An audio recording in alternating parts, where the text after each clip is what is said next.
Greetings, greetings, greetings.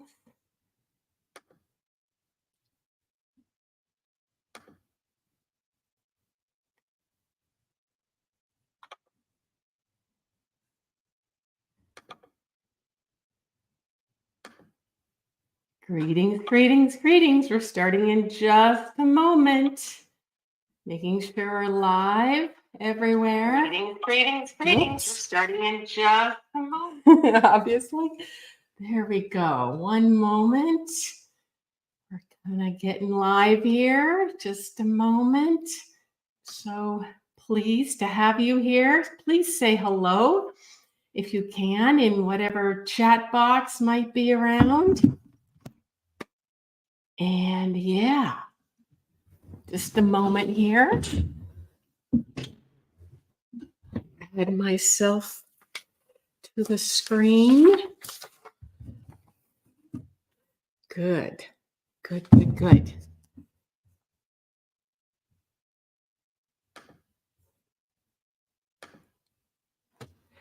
There we go. Greetings. Hello. Thank you so much for joining me. Hello, Peggy. I am so glad to have you here today. We are going to be relaxing and doing a little bit of artwork. So please forgive my webcam here. That's what is looking down here at the table where we're going to do some art. So we're going to talk about relaxing today, and we're going to do some art. So you can do whatever you want while I'm chatting. It's just a free time for us to get into our right brain and reduce our stress. And I'm going to share some of my favorite ways to calm down and to soothe our souls. So again, I love to have you comment. Please tell me if you have favorite ways to calm down in this season. So these times are pretty hectic and stressful. If you're in the United States, you might be stressed about the upcoming election. If you're in many other parts of the world, there are a lot of other things to be concerned about as well. There's climate change, like the floods in Spain and the drought in the Amazon. There's the wars in the Middle East and Ukraine. There's famine in Africa. I mean, it's just too much to bear sometimes. And for some people, probably most of us, but I definitely feel it a lot. And so I have found ways to cope and healthy ways to self-medicate. And we're going to talk about some of those ways that I do that.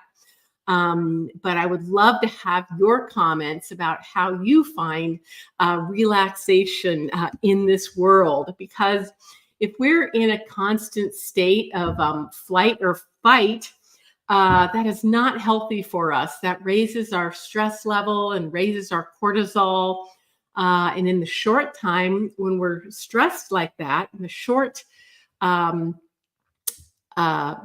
frame, you can get sore muscles and headaches, and you can have a hard time sleeping, digestive problems, all of those kind of things. And in the long term, stress can cause high blood pressure and obesity and heart disease and reduced ability to think at a higher level, to use your higher level thinking skills.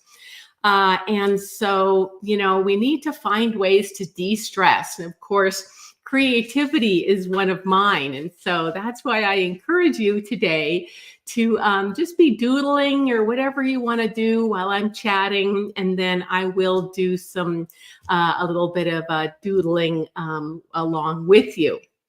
Hello, Cindy from New Hampshire. Hello, Peggy from Maine. And Wanda near my hometown in Auburn, California. Thank you so much for joining me today.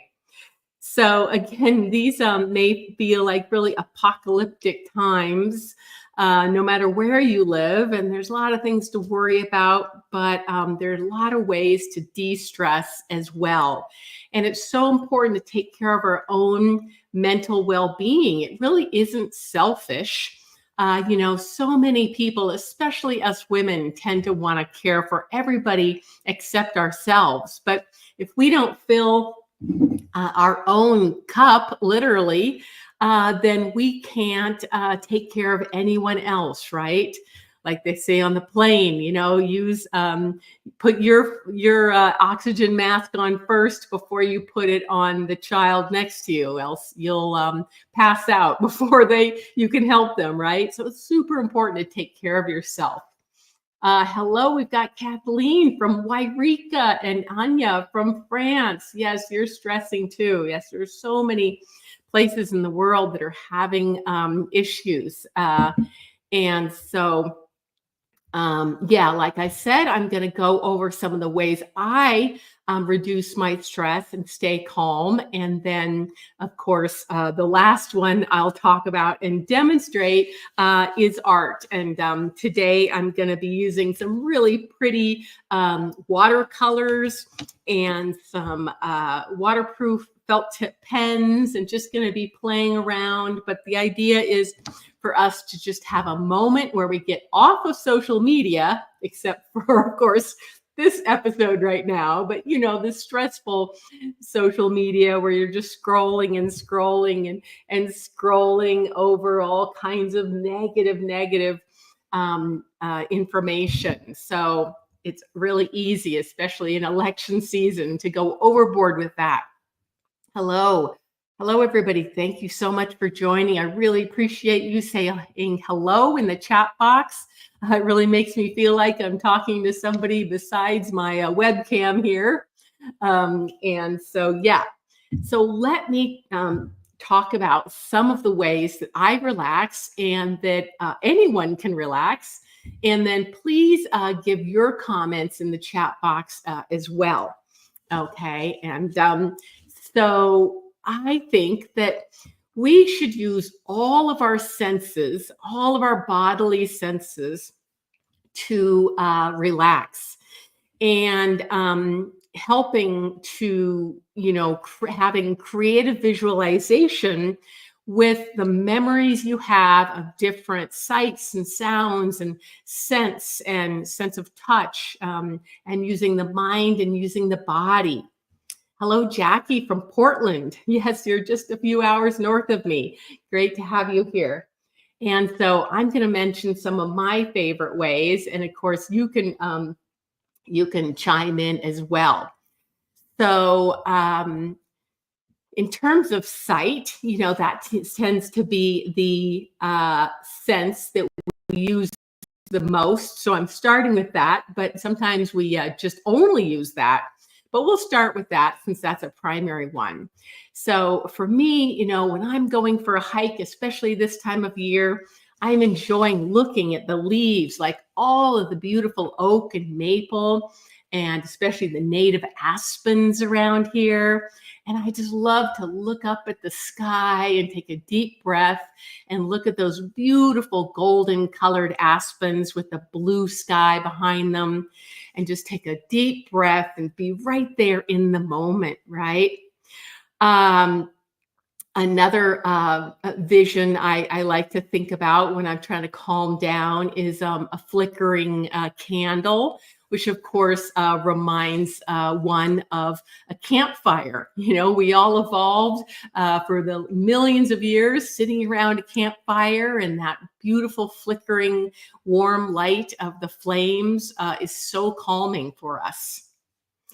And then, of course, color. Color is important in sight, and colors have so many meanings, right? And so yellows can signify hope and happiness, sunlight, the future, sunflowers, and of course, aspens and alpenglow. Oranges can signify sunsets and warmth of a fire and energy and passion and autumn. Pinks can signify life cycle and the blood of life, fire, the heart, love, and passion. uh, Kind of purples can signify energy, and clematis, which is one of my favorite flowers, being a little pensive and moody. And then blue, of course, could signify the sky or tropical oceans or icebergs, calmness, and larkspurs, which is another one of my favorite flowers. And then green, of course, the life-giving color of green, that's full of chlorophyll, right? Um, that plants create from the energy of the sun, right? Signifies life and springtime and meadows and conifer forests and rivers, right? So color is so important. Now, let me see here. I'm trying to learn how to switch the layouts here. There we go. Okay, again, sorry about, oh, there we go. That's a little better. All right. Now, so that's, those are some calming ways I use sight. And of course, too, this memories. So, you can look at visuals of maybe your travels, like talking about calm water. Here's a picture of me scuba diving, which is one of my favorite memories. I love to go tropical places and go scuba diving. So photographs can help you to be calm as well. And then sounds. So moving on to sound. Let's see, I had some sounds here. Oh yeah. So I love music. I have a hard time actually doing my artwork if I'm listening to music with words, but I love instrumental music, especially guitar and piano. And currently, I really like a guy named Alan Gogol. I could link that somewhere, but he plays beautiful guitar music. And often I will put YouTube music on in the background. There's playlists where you can listen to birds singing. One of my favorite YouTube channels is by a British bird watcher. And he just has pictures of birds, videos of birds at the feeders and them singing and chirping. His name is Wildlife in Cornwall, I think, is the the channel. um, yeah, and then it's the sounds of birds. I'm a bird watcher, and so listening to birds is always very calming for me. You can get so much calming inspiration from the natural environment. But for me, sometimes I'll just play some bird songs from the Cornell Lab of Ornithology app, and things like the brown-backed solitaire in Central America has such a beautiful sound, or that reminds me of Europe. And so, yeah, so those kind of sounds are important. And it's so easy in our world now with all of the social media. We might be at home listening to the TV and scrolling through our feed on our phones and just have too much noise pollution. So it's really great when you can just turn everything off and just have quiet. So quiet is a sound as well, in a way. So I encourage you to, be quiet, maybe try meditation, that kind of thing, or yoga. I really love that. Now, scent. Scent is the third sense that I want to talk about when we are talking about being calm and reducing our stress in this stressful season. And I like to think of scents in nature. So a favorite local scent of mine is the smell of native sagebrush. And I actually have some of this right here in my backyard because I'm right on the edge of the high desert here in Central Oregon.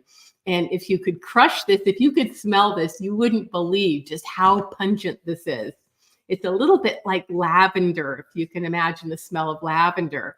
But it's a nice native scent, and it just is reminds me of so many things. So, the sense of smell is our most primitive and our most visceral and powerful. And so it's important for us to surround ourselves by scents that are calming. And here's a couple other examples. I like to have a calming balm that I rub on. These are essential oil roll-on balms. There are many, many companies. And this is actually a lavender. And so I would roll this onto my wrist here and then warm it up like this, kind of waken up that, and then take a big breath. And often I will do that when I'm in a stressful situation. Maybe if I'm going to be teaching, or if I'm going on a flight, or if I'm going in an interview, or meeting a new person, or having a important conversation. So that's one way that scent can really help. And again, if you have scents in your life that remind you of things, especially calming things, that's very good. Like in the springtime, my neighbor grows bearded irises. And I don't know if you know that smell. You might close your eyes and imagine that scent. But that brings me right back to when I was in about third grade in Lincoln, Nebraska, and the neighbors on the same side of the house actually had a row of bearded irises. And I just have that beautiful memory. So that's very relaxing. Again, thank you so much for your comments. And please do add your own comments as I'm mentioning some of the 5 senses, or 6 senses probably. Another thing I like to do is have a little bit of perfume. This is actually a type of amber. And it's kind of the same idea. You kind of rub it on and you smell it. And this is a different sort of smell. It's more relaxing. But anyway, every smell is so important. Now, of course, foods can have lots of memories and lots of positive associations. And so basically, actually, moving on from scent would be taste. That's closely related, right? Taste. And now you can always use some chocolate, right? So chocolate, especially dark chocolate, is actually very good for you. And so it can be very tasty and healthy for you. And I love to have it with apple. And this is my favorite kind of apple that they grow just north of here in Washington. They're called Cosmic Crisp apples. And so, in terms of eating, it's wonderful to have a balance between things that are decadent and things that are healthy for you, although dark chocolate is quite healthy for you. Because when we get stressed, we tend to overeat, right? And so that's one of the ways that stress can lead to obesity. And of course, diabetes and high blood pressure and heart disease. So again, if we don't take care of ourselves and get these diseases, we can't take care of anyone else. We can't take care of our aging parents, or our kids, or our grandkids, or the youth in our life, our students. We have to take care of ourselves first. So taste, yeah. And speaking of taste and also scent, is I really enjoy healthy teas. And these are a couple that I like. This licorice tea and this sweet and spicy tea. But lots of herb teas have beautiful scents that can just fill up your kitchen with the smell of their ingredients. and it's very calming also to drink the tea, right? So that's taste. So we've gone over sight and sound and scent and taste. And oh yeah, let's see what else. Um, oh yeah, and touch. Now, touch is so important. You know, they say that if you didn't get loving touches when you were a child, that you can have lifelong problems. And but you can make up for it in your adult life by having friends and family that you can touch. You know, I'm a real big hugger, so I love to hug people when I see them. But I was raised in a family that was very non-touchy, and so it was kind of lonely. So the touching is so important. Now, one thing you can touch, of course, is an animal. And if you know me, you know I love horses. Not everyone has a horse, but you might have a cat or a dog. And many of you know that I recently lost my horse, and this is a bit of his mane with a feather of a scrub jay in it, which was living in the area that Sammy lived in. And some of you did donate to help him, and I really appreciate that. Thank you so much. But it is so important to touch when you can. And that's why people bring animals like dogs into retirement homes and old folks' homes, because it just lights people up if they are able to touch an animal. And then if you don't have something to touch, you can even have just a little plushie here. This is a pica that these guys grow or live in the mountains, actually in a lot of places around the world. And if you don't have something real to touch, it can be very calming just to pet something like this. Really, it really can. Sometimes I will just sit in bed while I'm watching TV and I'll just pet this little guy. And he'll remind me of my little fancy rats that I had. Okay. So anyway, the sense of touch. Now, we don't have to just necessarily touch humans or animals. It can be touching, doing craft work. And so that was the next thing I was going to talk about is actually using your hands, mind, body, hands together. And of course, we will be doing this sketching or painting together, whatever you brought with you. But we'll talk about that. Oh, yeah. Another thing I wanted to mention in terms of the sense of smell is I love to take aromatherapy baths, especially if I've been out grooming horses and I'm really sore. These are so good, and they come in a lot of different scents like lavender. Now, Jackie says you do Tai Chi outside with music and watching the wind blowing through in the trees every morning. Yes, beautiful. Anya said you have a bracelet and earrings made of your horse's tail. Oh, that's so sweet. I know you love horses as much as I do. So yeah, a nice warm bath with soothing salts can really help you go to sleep at night and sleep better, as well as some calming tea. You might even have tea with valerian in it or melatonin, which can help you sleep better. And this is one. This one has valerian root in it, which is a sleep aid. So that can help you sleep, as well as getting rid of all the devices in your bedroom and not staying up late scrolling through social media. So yeah, but anyway, back to actually touch and using your hands and crafting.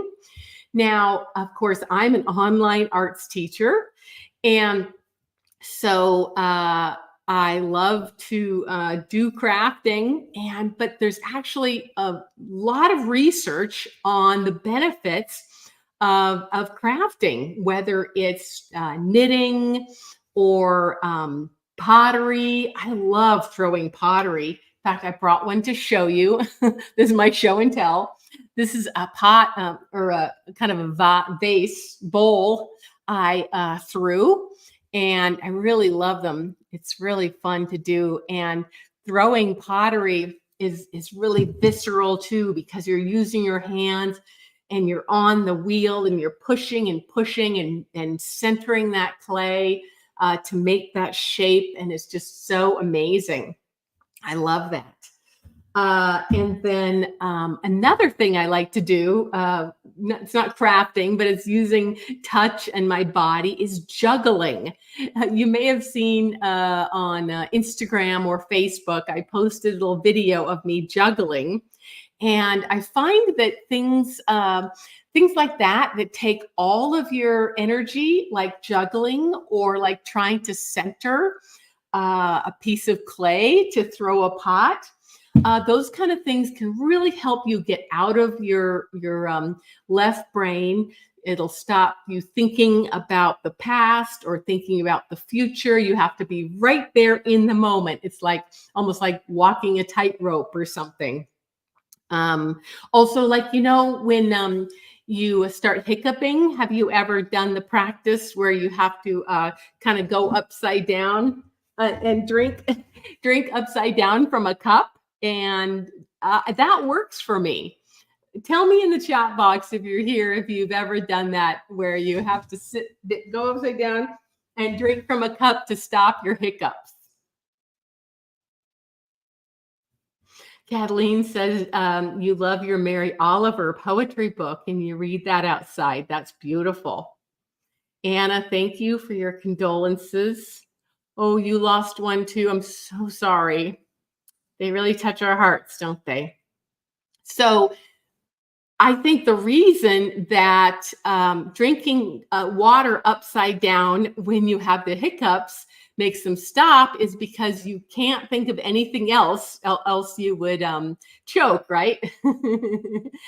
Kathleen said you just did it last night. Oh, with the hiccups. Yeah, very good. Okay.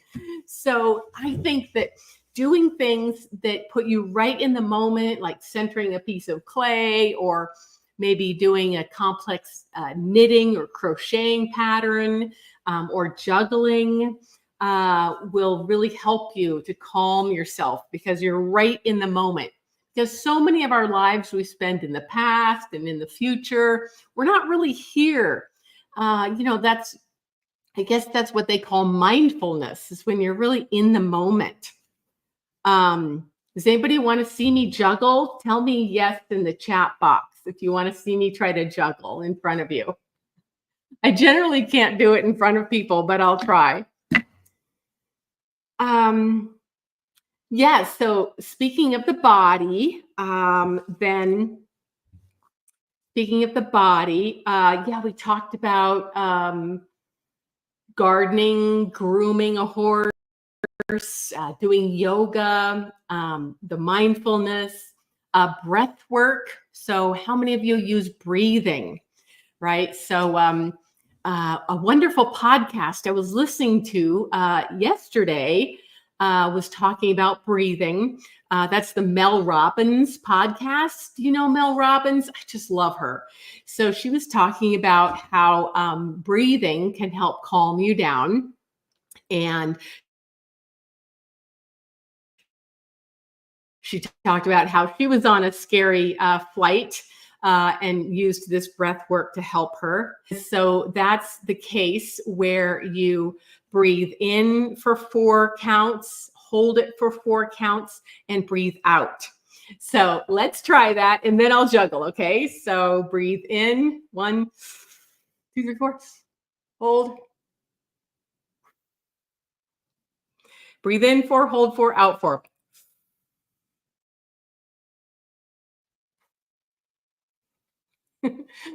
So there we go. Okay, so I had a couple people ask me to juggle. Let's see if I can juggle in front of you.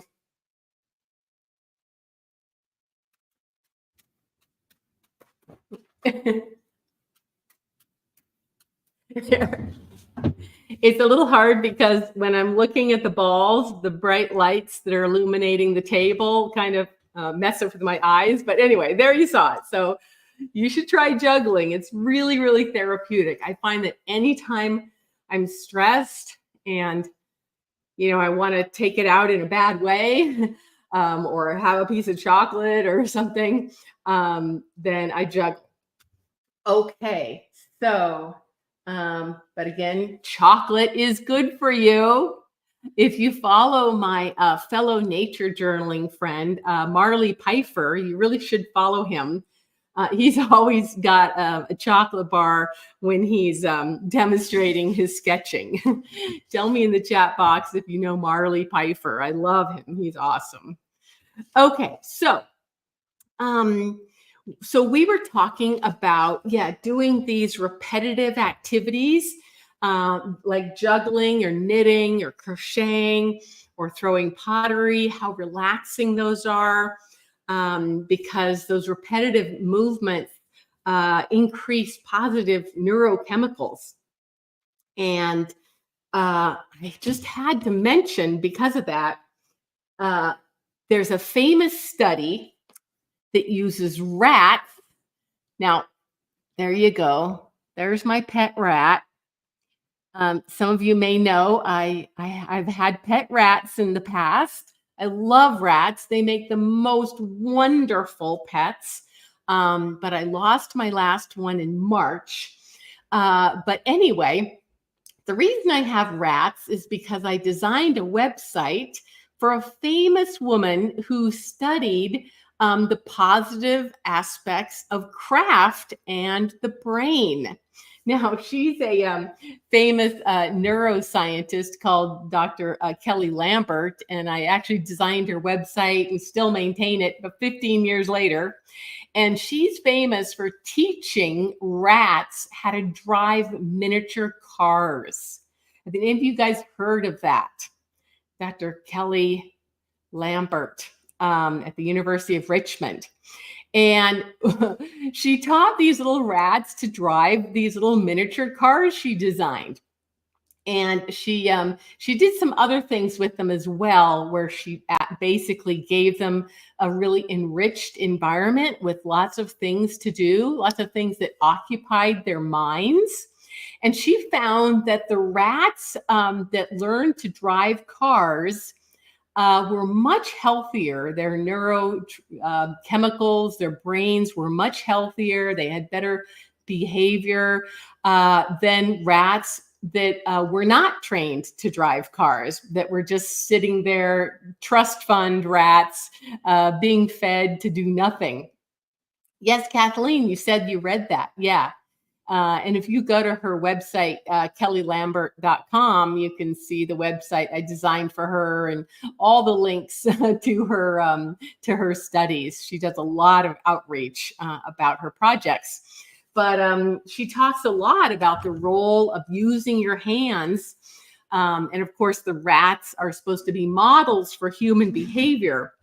But the fact that you're using your hands and the hand-eye coordination and how that keeps you in the moment and gives you the pride of accomplishment, you're so much healthier.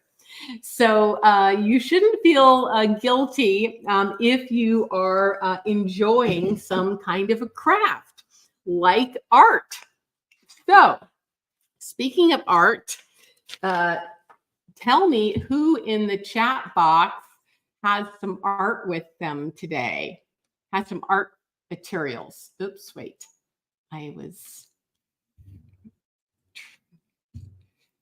Oops, wait, here we go. Just a sec. So I'm going to put in the chat box. You may know about the Art Bundles for Good program that I'm promoting. That sale ends at midnight, and it's where you get 102 online classes for $99, including my class I'll tell you about later. But anyway, I put that in the chat box. I'm not sure if you can see that on Facebook or Instagram or YouTube or where you can see it, but folks that are chatting in this chat box here can. Great. Okay, so Peggy says you have your handmade journal and some markers. Great. Okay, and so I'm gonna share this other. Let's see. I'm just here we go. Solo layout. Okay. Okay. Oh, I see. Here we go. There we go. Voila. Okay. Great. So now that we talked about some ways to reduce stress, especially by thinking of positive sights and sounds and smells and tastes, and incorporating those all, getting now to the artwork. And so what I brought today is I've got some watercolor paper, just kind of sturdy paper. It could be illustration board or cardstock. And again, you can do whatever you want. I was just thinking about just going for a few minutes. I don't know, as long as people are here or have any comments or questions. Let's see, I have some fun watercolors with me today. I just squeezed these out fresh. These are all high quality Winsor & Newton or Daniel Smith watercolors. I've got some beautiful, cool primaries. I think a lemon yellow and a cobalt teal and opera pink, one of my favorite colors. And then I've got some warm primaries over here. This, what do you call this? Anyways, the sort of a warm yellow. I've got a very strong color here, this phthalo blue, and then well, a warm-ish red, it's alizarin crimson. And so I just thought I would play with those. Wanda says you have all kinds of things as well. Peggy has your handmade journal and some markers. Great. So you can, do whatever you want. But what I brought also is some pens. So I was just going to put some pen marks down. And, when you're combining a wet and a dry medium, you want to make sure these are water insoluble or permanent pens, like this Pigma Micron. This says archival ink. So that means it's waterproof. Here we have a Faber-Castell Pitt Artist's Pen, also waterproof. Sharpies, they're permanent waterproof. So you kind of want to know. And I have some things in different thicknesses for fun.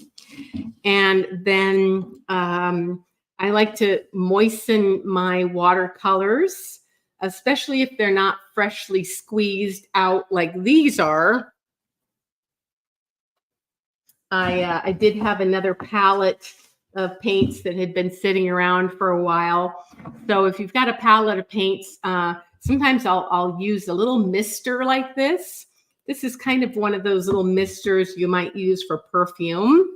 And so, if you had dry paints, you might want to spray them like that with your little mister. Okay. And so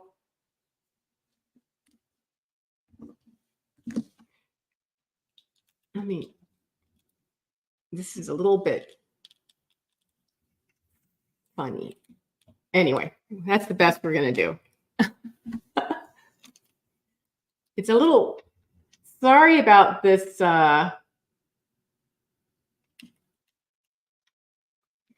webcam right up here that's photographing this, it does tend to refocus a lot. And I don't know how to have two cameras and do these lives and have the second camera not be refocusing. So sorry. I'm not that, I'm a better teacher than I am a technical tech person. But anyway, let's see. Jackie says you're in your studio with all your stuff. Okay, great. Good. So I'm just going to make some random designs here, and then I'm just going to fill them with some fun colors. So, if you followed me for very long, you know that I specialize in teaching people how to draw realistic plants and animals. And I have dozens of online courses that I know you guys have all taken, at least folks like Anya and Wanda. And so, but today, this is kind of more right brained because if you're stressed out from the election or climate change or global wars or whatever, choose your apocalyptic vision. It's kind of hard sometimes to focus on drawing something, like a detailed iris or pine cone or a seashell. So sometimes it's just a little bit more fun when you don't really have to think about it. So I'm just gonna start over here and just gonna do some little designs. I'm not gonna lift my pen. Just gonna have some fun making some different shapes.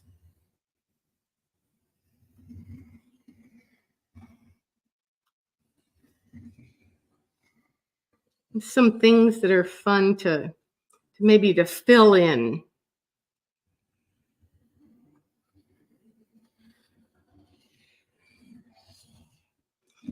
Because again, sometimes it's fun to just think about color, and it's so peaceful. So, everybody has different colors that make them happy. I tend to really love pinks and yellows together. They remind me of beautiful sunrises, or blues and pinks remind me of the ocean or a cloudy sky. And so certain combinations are really relaxing and healing. So I just did that with my big old fat Sharpie. If I wanted to, maybe I could choose a different size of a pen. Let me see, is that a different size? Yeah, that's a different size. And just, I don't know, for fun, making a few more shapes. But not trying to get too realistic.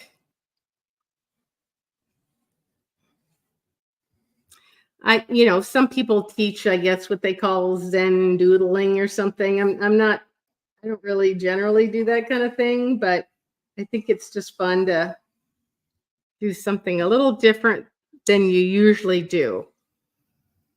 And so, anyway, I just wanted to make a lot of areas that I could fill in with paint. Now, so I need a way to fill them in. So I've got my brushes. And the brushes I use are these brushes that already have water in them. Tell me in the chat box if you have used these before. And so these are just really easy to fill. And they come in different sizes, from very tiny that are very good for like script and doing things like animal fur and spines and things, to fatter brushes. And where else? What else? Oh, here we go. I need a little piece of paper. And so you just squeeze them a little bit and put them in the paint and then paint. And then when you want to clean the brush, you squeeze it to get the color off. So Jackie, you said you have a set. Yeah. Now, I have dozens of brushes, and some of them are really expensive, like $100 Sable brushes. But ever since I've done field sketching, I just use these in the studio as well for my studio work, because I also work as a professional illustrator. And in fact, 2 books that I illustrated are out for well, their advanced copies are out for the authors to review. That's part of the Habitats of the World series. By Princeton University Press. So anyway, I'll still use these, and so I think I'll just use this medium size. With painting, I think it's usually best to use the biggest brush for the job, because you don't want to have a tiny brush like this that you have to scrape and scrape and scrape and scrape to fill in. So it's better to have them like this. So Kathleen, you said you first learned about these from me. Wonderful. So, there are many different brands. And one thing to remember, though, it's good to take the water out when you're done, and you just, unscrew them like this, and you can pour the water out, especially if you live in a warm climate, or if you're using them to travel. Like I often travel in warm tropical regions. Like many of you know, I was in Panama for 2 months this summer doing environmental education. And when it's hot, these can get moldy inside. And then that mold can clog this really small opening. So anyway, you want to empty these. In fact, you can see this one is a little bit cloudy compared to this one. So that one has a little bit of mold in there, and I'll probably need to clean it with some bleach. Okay. So then I'm going to do some color, and I think I'm going to start with my lightest colors and then go darker. And I think I'll start over here and go here. And then maybe I'll do some glazing as well, which is fun, which is basically where you take a color and you let it dry, and then you glaze another color over it, like putting a piece of stained glass on top of another glass, and you can kind of see a combination. And I'll show you that in a bit. So anyway, you can just do whatever you want. I wish I had some music in the background to play for you, but I don't. So I'm just gonna, fill in some areas here.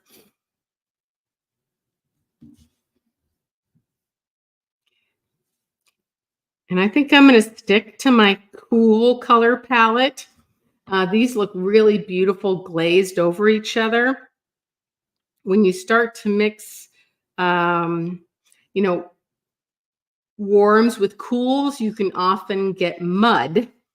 And so we don't want to do that.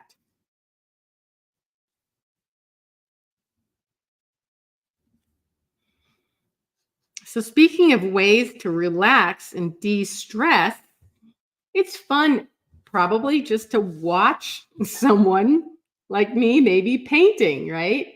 I mean, like growing up, everybody watched Bob Ross, depending on your age. And it's just fun to watch somebody paint, isn't it? It's kind of like watching cooking classes. How many times are you actually following along to the cooking class? Probably not. Although during the pandemic, many of us got into cooking, didn't we? Many people got into sourdough baking.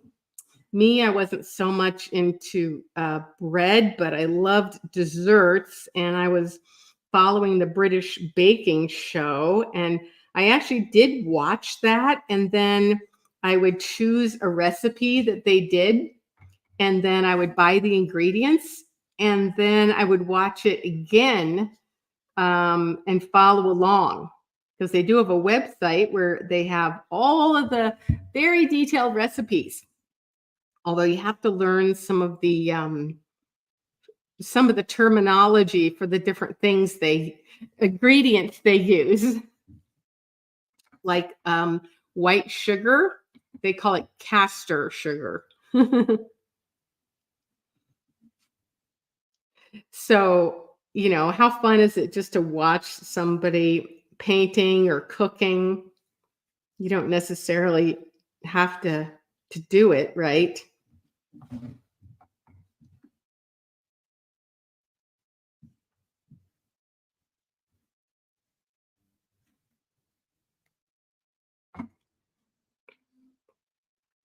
So tell me in the chat box if you're doing some kind of artwork with me.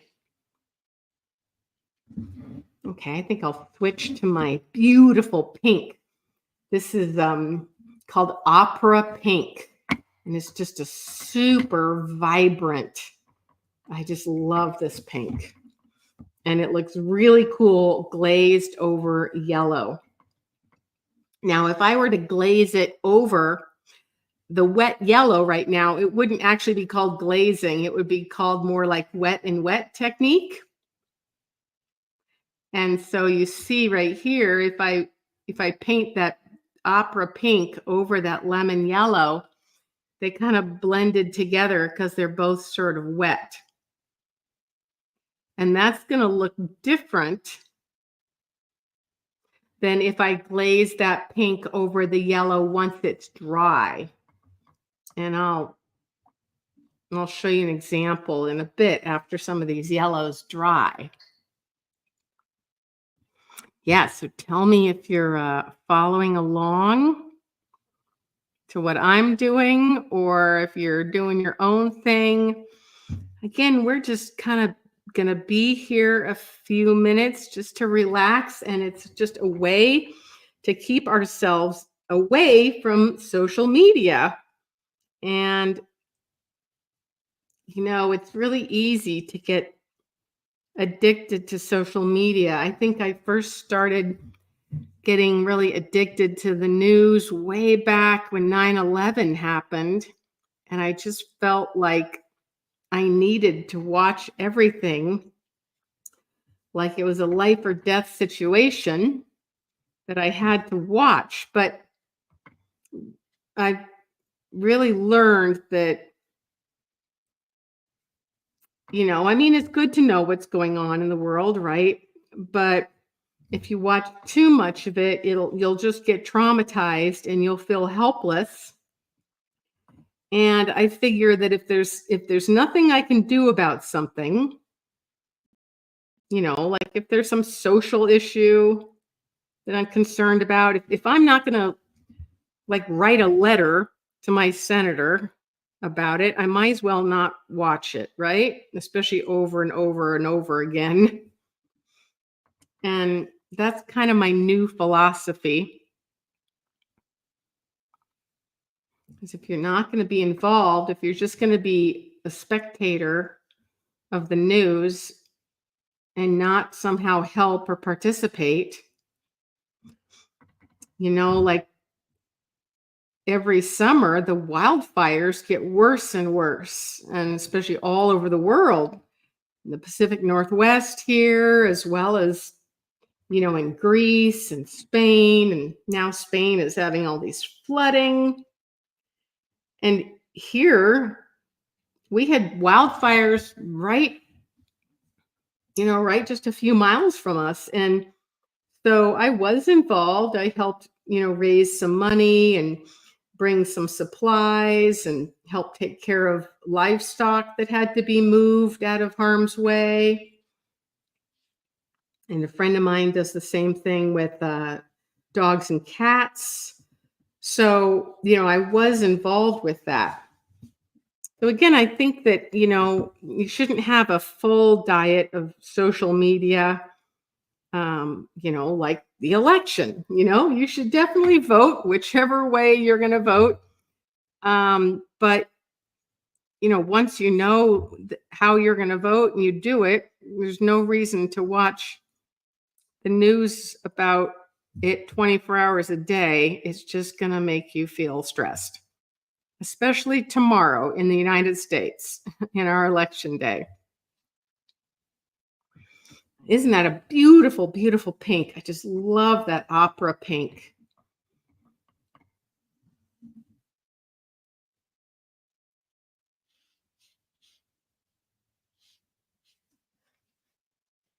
So if you want to glaze one color over another, you do want to let it dry. And the way you can tell if it's dry is if you touch it, if it's not cold anymore. So wetter paint, you can actually feel it is cold, and drier paint is just feels like the same as the dry paper. So now if I were to glaze, let's just glaze over this same area that I did before. Let's see if that looks any different. And when you're glazing, you don't want to rub it a bunch because you're going to bring up that other color and they're going to blend. And it looks a lot better when the two colors are separate.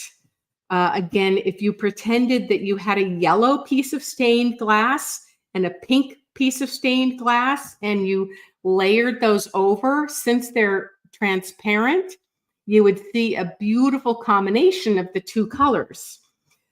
Whereas you might, I don't know if you can tell the difference right here. They look a little bit different from when I blended the two when they were wet as opposed to dry. But yeah.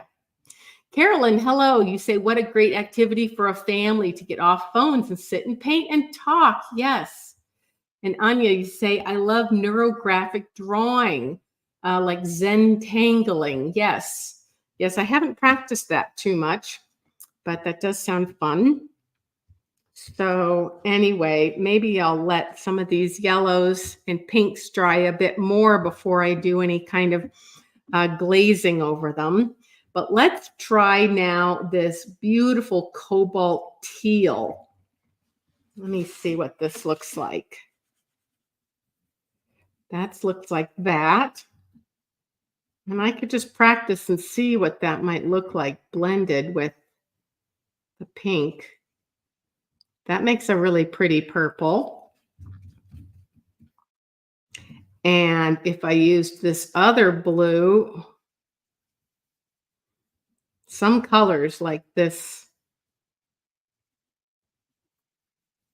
phthalo blue are so rich, you just can have a hard time not using too much. So you see that's a little different there. I think actually I'm going to use this. This is the cooler blue, isn't it? This cobalt teal is a warmer blue, so I should have switched these. So I'm going to use my phthalo blue because I'm keeping a cool palette. Yeah, that's a cooler.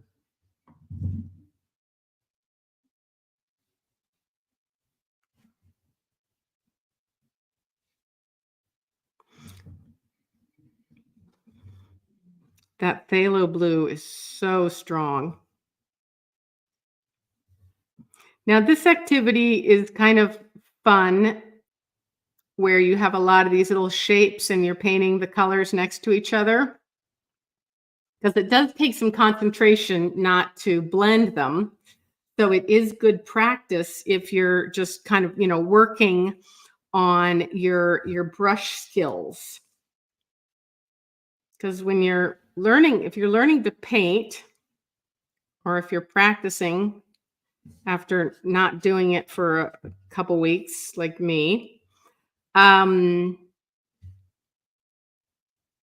oops, see, I went over the line.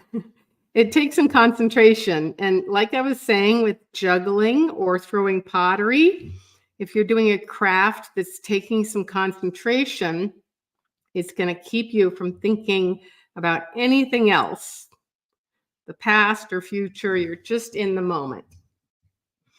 And so anyway, tell me in the chat box if anyone else is doing watercolors, or just tell me what medium you are working on.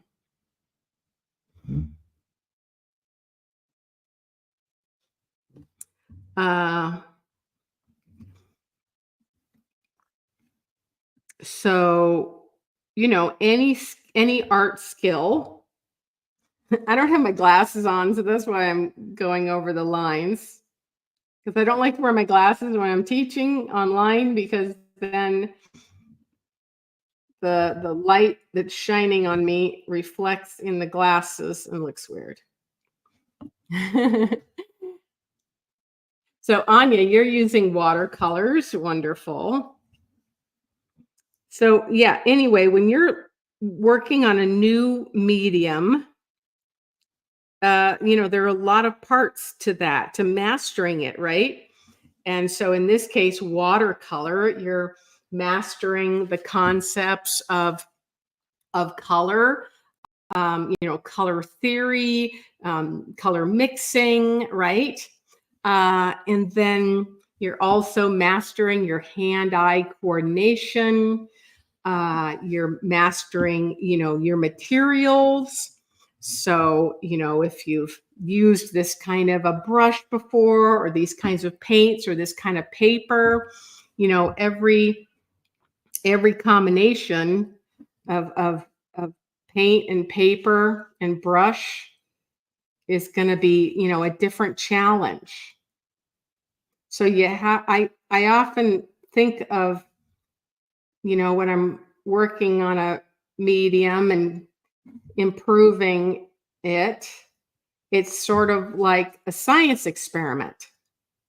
My background is in science. I actually have a bachelor's and master's degree in biology. And then I also have a graduate certificate in scientific illustration. So I really love learning and the concept of, the scientific method. And so, yeah, and so it's kind of experimentation. And so, that's how you get better at anything. I always teach my students in my classes that you can draw or paint anything in the world. You only need two things to do that. You need to, practice with your medium. That takes a lot of pencil miles if you're sketching, like that's Jack Laws, my fellow nature journaling colleague, just talking about, it just takes time. A lot of people claim that it takes something like 20,000 hours to master a craft, but it kind of depends on what level of mastery you want. I prefer sort of like field sketching level of mastery nowadays instead of detailed, laborious scientific illustrations that I do sometimes. Anyway, there. Isn't that looking fun? Carolyn says, used a pen to keep lesson of activity to do later on, but watching you is soothing. Good. Yeah, isn't that fun? Like I said, just fun to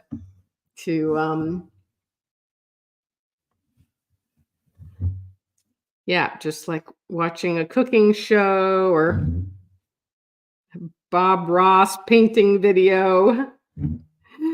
Bob Ross is so iconic nowadays from the 1970s that I saw people dressed up like him for Halloween. Isn't that funny? So yeah, I think I'm going to stick to this cool palette and then I'll do some glazing. Because glazing, again, definitely looks different than a wet in wet technique. So like if I glaze pink over blue or blue over pink, it's going to give me different types of purples than if I blended them wet in wet. In fact, I could do some of those for fun. And sometimes I do that just right on the paper. So like if I wanted to make some purples, I would make a cool blue, the phthalo blue, and this cool opera pink. And I could just do that right here. I got to be really careful though, not to get that phthalo blue mixed into my opera pink paint because it'll really muddy it. because this phthalo blue is super strong. It's like a bodybuilder strong. So if I have that phthalo blue and I get to clean my brush, I'm squeezing and cleaning, and this is starting to get low on water. But I got another brush, and if I am going to touch that in there right there, that's also just fun to just do some dots in there. So this is, wet in wet. So if you're learning different ways of mixing watercolors, like wet in wet or the glazing, you see how strong that phthalo blue is. You can hardly see that I added the pink, huh? That's how you have to be super careful about that. Whereas for fun, if I was going to come over here and do some of this beautiful opera pink first.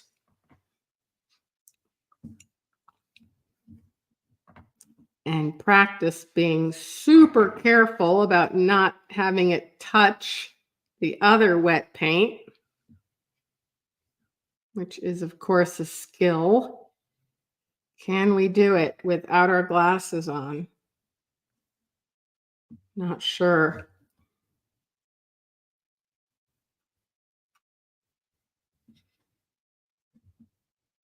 Oops. Ooh, I did it. Okay, so now if I added the blue on top, let's see if that gives me a different purple. You might not be able to tell on the video.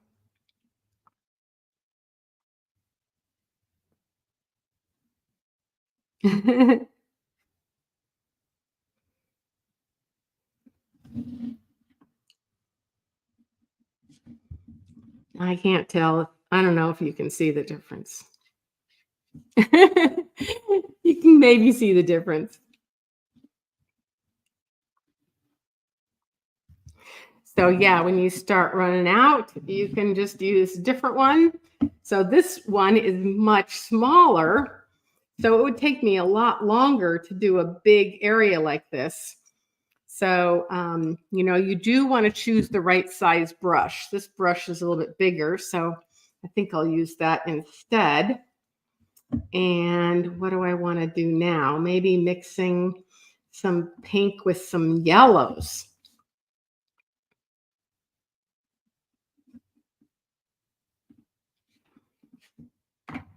We still have a lot of you guys participating here, so you might as well go for a while. For some of you, it's fairly late, like if you're watching in Europe. So thank you so much. I try to have my programs at different times of the day. Like last week, I did my Halloween program early for my viewers in Europe. And today, I just happened to be available in the afternoon, my time. And of course, our time just changed last night. Was that last night already? Or was it the night before?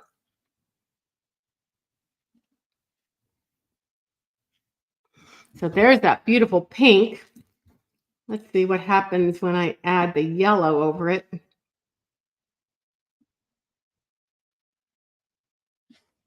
I just love that look. It just reminds me of a tropical sunset.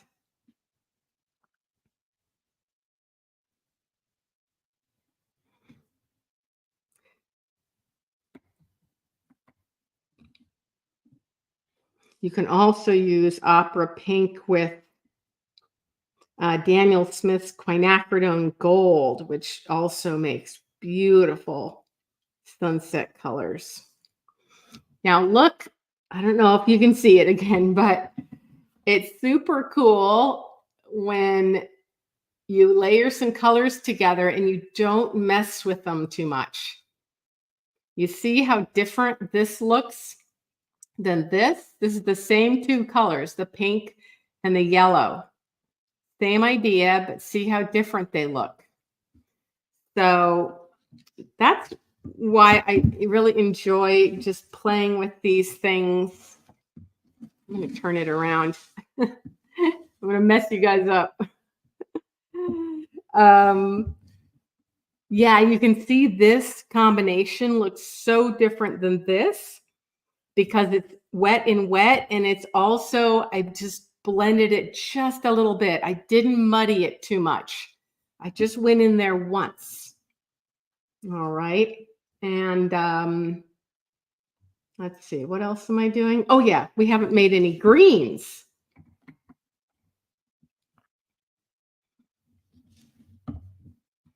And again, I'm going to practice painting right next to that wet paint. Just good for the hand-eye coordination.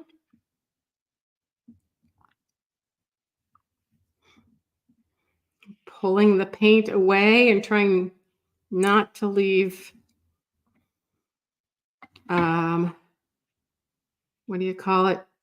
Too many too many pools of water, because it's not good for the paper.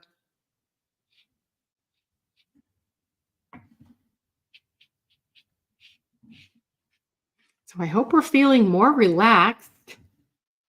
Tell me if you're in the chat box here, if you're feeling more relaxed. And yeah, I'm going to make it green here. Oh, that's pretty. That's a very organic, outdoorsy. Ooh, pretty.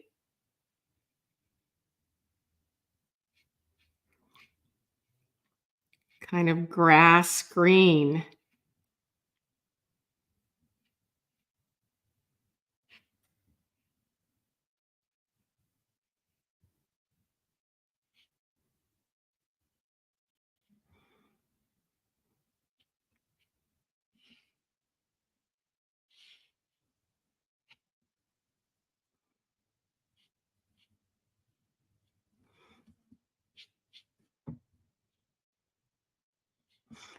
Oh, it's easy to get into my right brain and forget to talk. I probably talk too much anyway. I know for me, it's hard for me to listen to words like the news or music with words while I'm painting. I can't get into my right brain really. Now let me do an area. I'll do the opposite. I'll put some blue down first. And then some yellow. And I'm just really being careful about how much I squeeze. And if it's a newer brush, it's going to let out a lot more water than an older brush. So this is a newer brush. This one that has some mold in it is an older brush. So I really have to control and notice. And I have to be more careful because it's easy to get too much water. And if I want to, I can go over this without squeezing. And you see how I can lift it up. And even though this is a very staining blue, phthalo blue is very permanently staining, if you lift it right away, it'll come up. So anyway, that's a very light pastel blue. Cindy said, you agree, you're just watching and listening to your explanations. Thank you. I just kind of came up with this idea this morning of doing this presentation because I was just feeling stressed and I didn't want to be stressed alone.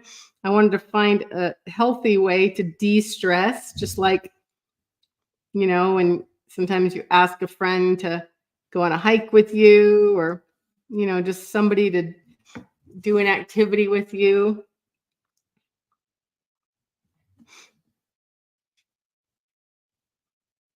I had a big blob of water come out of there. So again, these newer brushes let out the water a lot more.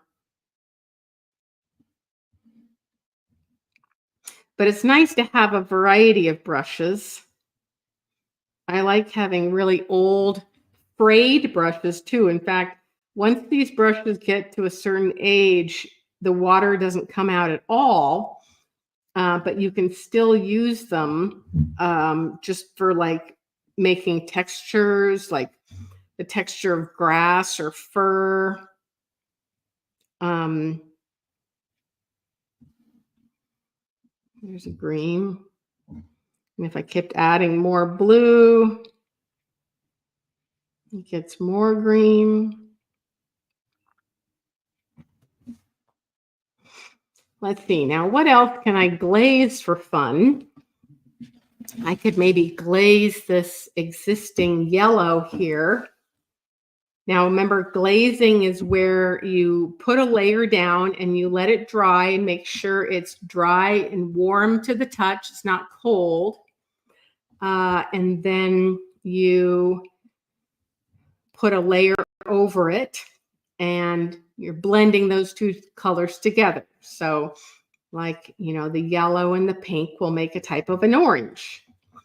And the key is to not scrub it too much, to try to just go over it really, really lightly, not too many times. So like I'm just going to do some big swishes.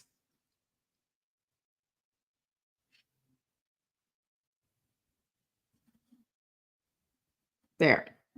It's really easy. Just keep wanting to play with it. But if I did, I would start lifting the paint. All righty, what are we doing here? It's 3:20. Or no, I don't know what time it is. My oven clock says 5:15. My phone says 4:22. And my laptop says 3:20. Well, okay. So does anybody have any questions? Anybody have any questions?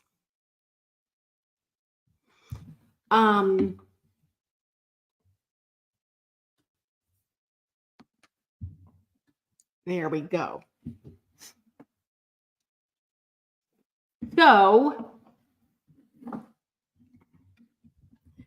So yeah, like I was saying, it's great to use all of your senses to be able to calm yourself and soothe your soul, and use those senses to evoke calming memories, whether it's a calming scent of lavender or the calming look of a flickering candle or the calming sound of a robin calling or the calming touch of an animal. Those are all great things to evoke. Now, I did put a link in the chat box if you can access that to my Art Bundles for Good. I have been talking about that on Facebook and Instagram. And on YouTube, you can click on the link, the Facebook link in my YouTube profile to see the link to the Art Bundles for Good. And basically what that is that's a program that comes out just once a year. And it is a collaboration between, this year is over 100 artists that have donated classes to this program. And then the program is sold for $99, and 25% of those proceeds go to charity. And every year it's a different charity. And this year is the third year that I've participated. And I thought I would briefly show you, if you don't mind, if I can figure out how to put, no, that's the wrong one. There's too many buttons here. Yes, Peggy says thinking stressful thoughts is not compatible with creative art, right?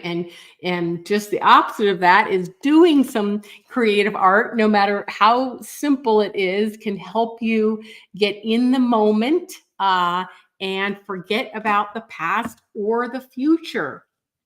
So, so anyway, you know, Art Bundles for Good program is also a great way to get into your right brain and de-stress. And so all of us have donated a different course. And so there's so many courses to choose from. No matter how many you choose, you'll get your money's worth. And I did put a link in the chat box. And again, there's links on Facebook too.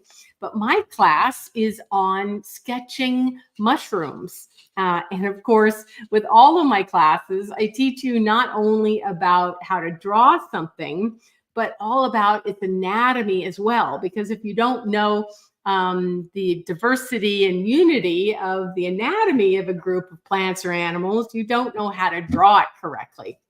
And so in my course that you get inside the Bundles for Good, you learn all about mushrooms. And so I teach you a lot of stuff, like I have these handouts, like how to make a spore print. Has anybody ever made a mushroom spore print before? That's basically where you cut the cap off of a mushroom and you put it on a piece of paper, and then the spores drop out. And depending on the color of spore, it will help you to decide to identify that species. And I have lots of other downloadable handouts in the course. This one is the parts of a mushroom, this digital illustration I created, which could be also fun to color. Now, speaking of coloring, I created a coloring page for the adults and kids that join the course. And so you get to download these and color these. And then, like I mentioned, in case you're new with my classes, I always teach you lots about how to identify something and the various diversity within a group of plants or animals. And so I do a whole presentation talking about the characteristics to notice when you're identifying and sketching a fungus. And so this is another downloadable handout that you get inside my course, which is inside the Art Bundles for Good.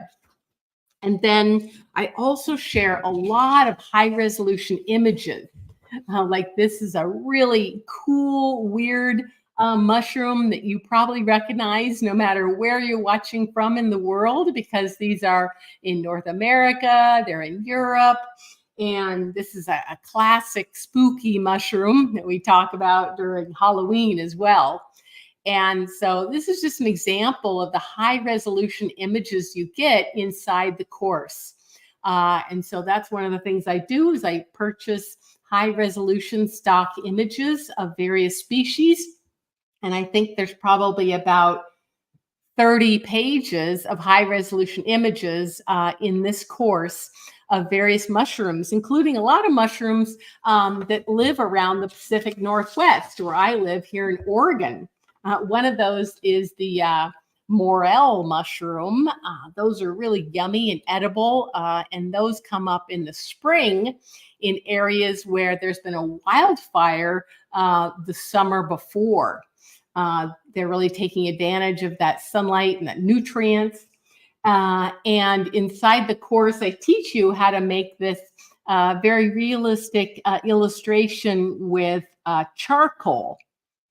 And so there are, I think, 3 or 4 sketching demonstrations of different types of mushrooms, sketching and painting demonstrations, actually. I do a painting demonstration of the fly agaric in that course. So anyway, that is what you get in the Art Bundles for Good from me. But there's also 102 other courses from, I think, about 90 different instructors, including some pretty famous ones like Tamara Laporte and others that teach you all different kinds of things. So if you follow me, you're probably into nature sketching and painting. And the Art Bundles for Good includes courses about painting landscapes, painting watercolor skies. There's some workshops on painting different animals like horses and cats and dogs. And there's also things that are more abstract, like we did, today, like doing Zen doodling and mandalas. What else? Oh yeah, they cover lots of different media. So some of the classes cover pencil and or watercolor, like my mushroom class. Some use gouache or acrylic. Some are multimedia. There's even a course on painting fabric, like painting a jean jacket. You might have done that in the 70s if you're like me, painting the back of your jean jacket. There's even a workshop on that. And another really cool workshop inside the course that you might be interested in if you like nature like I do is there's a course that teaches you how to extract dyes from native plants that you can use to dye fabric, like dye yarns for that are permanent. Okay. So anyway, thank you, Anya, for thanking me. You're going to get going. Yes, it's way past midnight in France. So yeah, I'm going to get going too. It's been 30 minutes and I don't want to take all day. And I do have to get going and get ready making dinner tonight. So thank you so much for joining me today. I hope you got some inspiration for some ways to relax.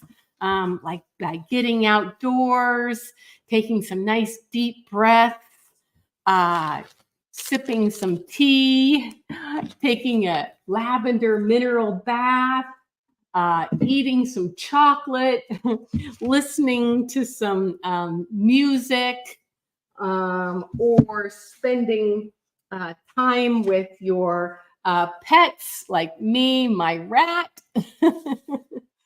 And that kind of thing. So yeah, if you don't already follow me here on Facebook or Instagram or YouTube, please click that follow button and then you'll be told, when I'm going to go live again.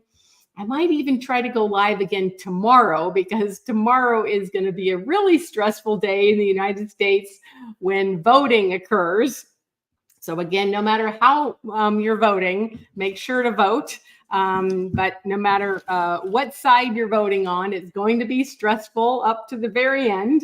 So if I have the time, I might do another type of demonstration. So thank you all for joining me. Thank you, Peggy. You said it was much needed and appreciated. Great. And I really appreciate you interacting with me. It can get really lonely teaching online. If you've been following me, or even if you're brand new, I've been teaching online since before the pandemic. And starting March 20th, 2020, I started teaching every single day for weeks. And I've actually taught over 250 live online workshops. Now, many of those were free or by donation or part of my Nature Nook course or part of something else. But so it can get really lonely just looking here at the webcam here and teaching. So I really appreciate you guys interacting. And those of you, I think a lot of folks watch on Facebook. I'd love it if you would click on the review tab and leave a positive review.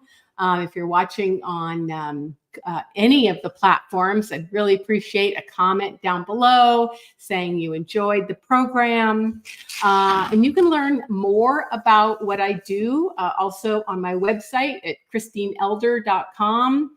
And yeah, So I'm going to get going. I think I'm going to do some more juggling. Okay. So thanks a lot and take care. Okay. Bye-bye.